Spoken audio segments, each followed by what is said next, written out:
Kembali lagi di Cerita Cinta Channel. Jangan lupa like, comment, and subscribe ya. Terima kasih. Hari itu, Dokter Asya benar-benar dikerjai oleh suaminya sendiri. Sepertinya memang benar kalau itu disebut sebagai bulan madu kedua. Sebab Asya dan Bimasena tidak beranjak dari ranjang. Itulah enaknya menikah. Ibadahnya enak, pahalanya juga dapat. Bisa jalannya? Tanya Bimasena serius. Sudah persis pengantin baru. Asya jalan mirip bebek. Mau gendong? Asya hanya melirik, kemudian berjalan mendahului suaminya. Mereka mau ke villa, nyusul Zidan dan yang lain. Sepanjang jalan Asya malah tertidur, mungkin karena capek, karena lembur semalam.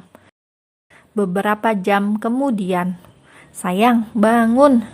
Sayang!" Bimasena meninggikan suaranya dan Asya mulai mengerjap. Ibunda Zidan tersebut menggosok mata, kemudian menatap jendela.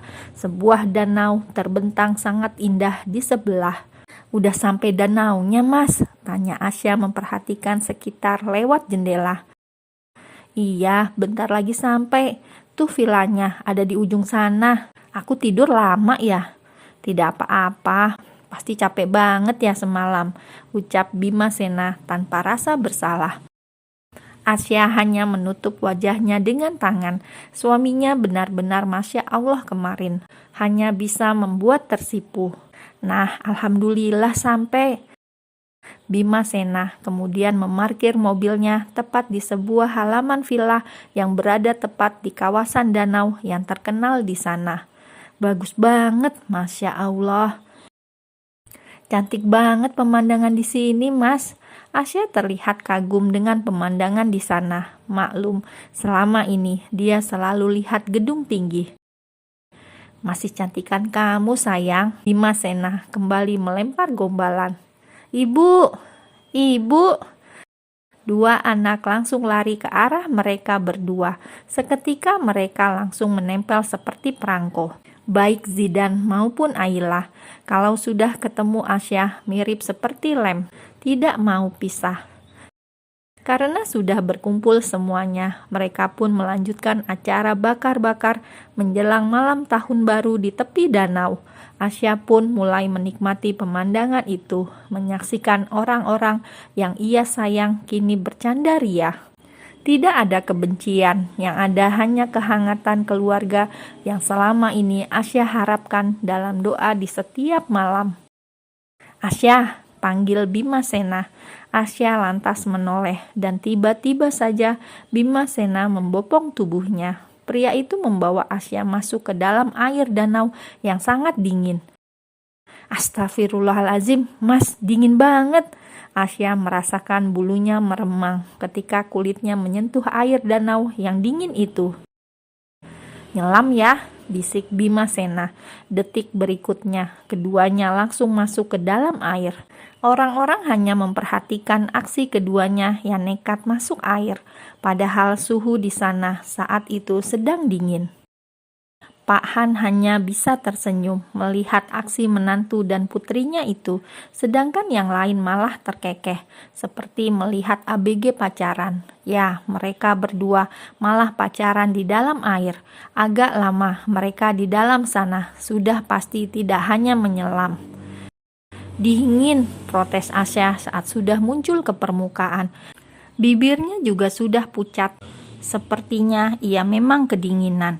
Dan tiba-tiba Andri datang dengan selimut. Andri yang memang perhatian dengan adiknya itu langsung menyelimuti Asya. Setelah itu, satu persatu mereka ikut terjun ke danau bersama Bimasena. Mereka yang rata-rata memang perenang handal, malah balapan di air danau yang dingin tersebut. Yang menang pasti Andri, sebab ia merupakan salah satu perenang nasional. Puas renang dalam danau, mereka lanjutkan dengan makan-makan, bakar-bakar ikan, dan bakar-bakar kembang api di tepi danau. Sudah bisa dibayangkan sungguh indahnya malam tahun baru waktu itu. Esok harinya, karena ada kerabat yang mau menyusul ke sana, akhirnya Asya, Bimasena, dan Ardi memutuskan yang menjemput ke bandara. Saat menunggu di bandara, ada sebuah kejadian yang membuat semua orang panik. Asya yang kala itu sedang ke toilet, tiba-tiba ditemukan pingsan. Jelas semua panik. Katanya ada seseorang yang berjalan tidak sengaja menabrak Asya, dan perut Asya membentur pojokan wastafel. Alhasil, Asya langsung pingsan. Dengan panik, Bimasena membopong tubuh istrinya, membawanya ke salah satu ruangan yang ada di bandara. Di sana, Asya pun langsung ditangani.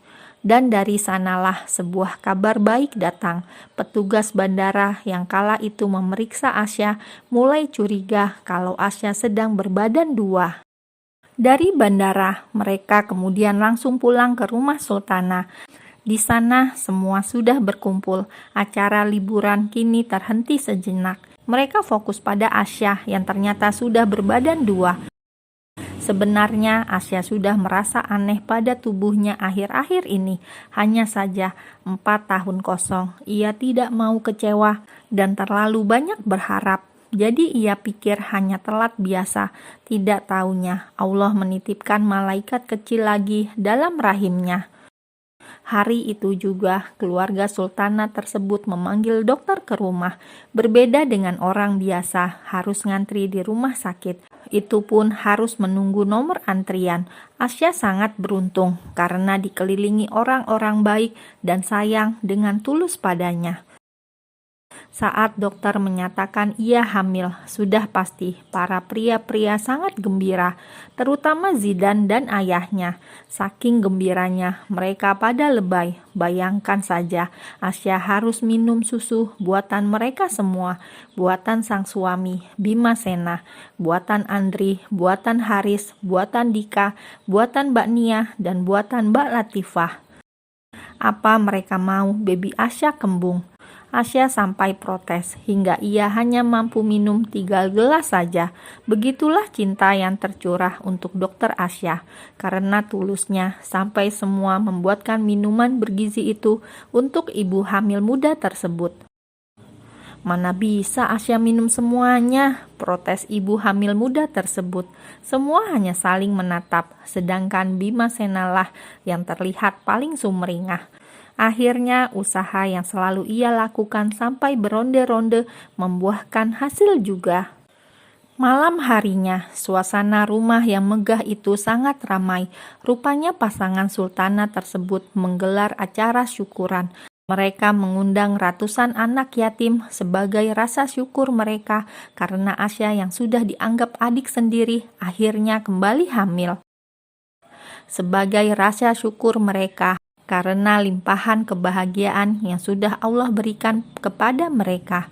Dan acara pun berjalan dengan khusyuk serta lancar jaya.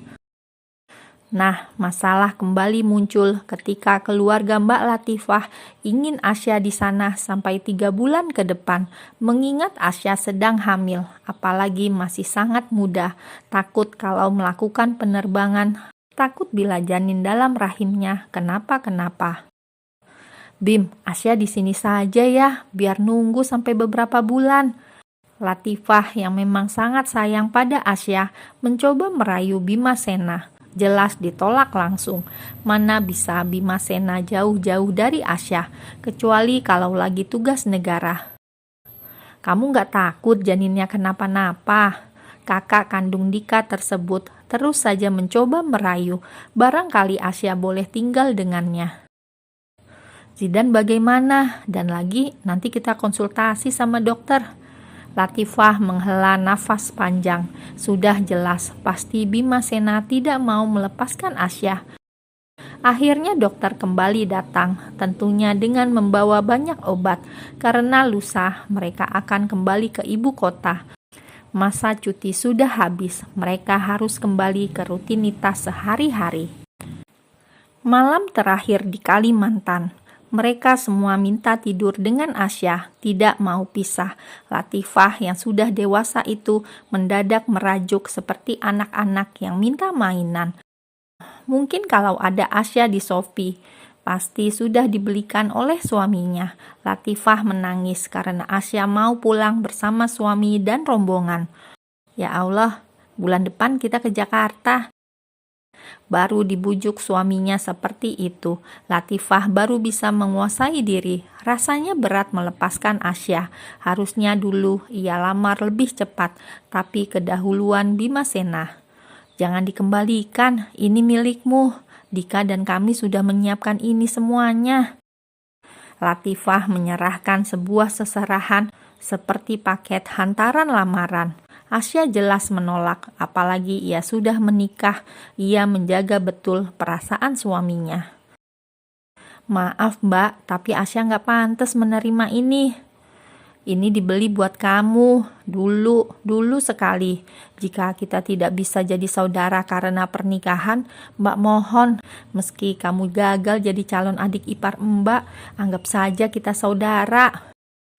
Tapi mbak, Asya menatap suaminya. Mana berani ia menerima seserahan itu. Latifah kembali menunjukkan wajah tulusnya. Apalagi Dika, melihat wajahnya saja sudah menyayat hati.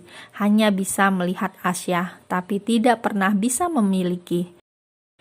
Bukan untuk maksud apa-apa, terimalah. Ini dibeli memang untukmu. Ada raut kesedihan di wajah jomblo premium tersebut. Bimasena sekarang merasa tidak enak pada kebaikan Latifah dan keluarganya. Ia pun kemudian mengangguk dan menatap Asya.